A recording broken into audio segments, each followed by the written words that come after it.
어제 총선 100일을 앞두고 광주문화방송을 비롯한 지역 언론사들이 공동으로 실시한 여론조사를 전해드렸죠. 이 결과를 보면 친명과 비명, 또 현역 국회의원과 도전자들의 심경이 많이 복잡할 걸로 보입니다. 전체적으로는 현역 국회의원들이 고전하는 형국입니다. 이 내용 주현정 기자가 한 걸음 더 들어가 분석했습니다.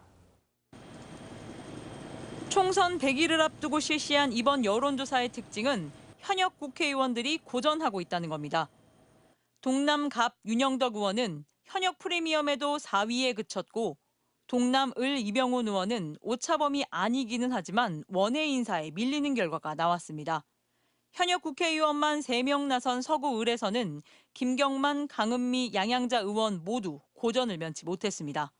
민주당 지지자들의 의견이 어떻게 분포되어 있는지 정도는 알 수 있겠다. 현역 의원일지라도, 그러니까 인지도 면에서는 앞섰지만 이제 조직세가 약하면 여론조사에서 이제 밀릴 수밖에 없고, 반대로 신인이더라도 조직세가 막강하면 여론조사에서 앞서는 결과를 이제 볼 수 있는 거죠.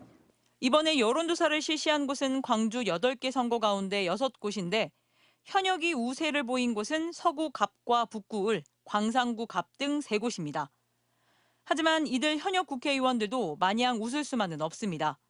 서구 갑의 송갑석 의원이 오차범위 밖에서 경쟁자들을 따돌리고는 있지만 추격자 3명 모두 두 자릿수 지지세로 추격하고 있고 북구 을의 이영석 의원은 전진숙 전 청와대 행정관과 오차범위 안에서 접전을 벌이고 있습니다. 광산구 갑의 이용빈 의원은 2위 박균택 후보를 14%포인트 차로 따돌리고는 있지만 상대가 정치 신인인 점을 감안하면 좋은 성적표라고 볼 수는 없습니다. 더구나 이번 지역 언론사 합동 여론조사는 친명 후보로 분류되는 후보들의 직함에 이재명 당대표 이름을 넣지 않고 실시되기도 했습니다.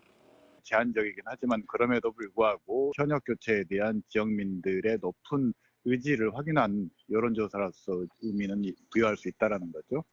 한편 이번 여론조사를 두고 광주 지역 각 국회의원실은 현역 의원들의 보내는 냉혹한 민심을 무겁게 받아들인다며 성과 있는 의정활동으로 평가받겠다는 입장을 밝혔습니다. 하지만 이낙연, 이준석 신당의 출연과 이재명 당대표 피스프 전개될 정서 등을 감안하면 민주당 현역 국회의원들이 설 자리는 갈수록 좁아질 것이라는 예상이 나오고 있습니다. MBC 뉴스 주현정입니다. 언제 어디서나 내 손 안의 뉴스. 광주 MBC 뉴스 유튜브 구독으로 함께하세요.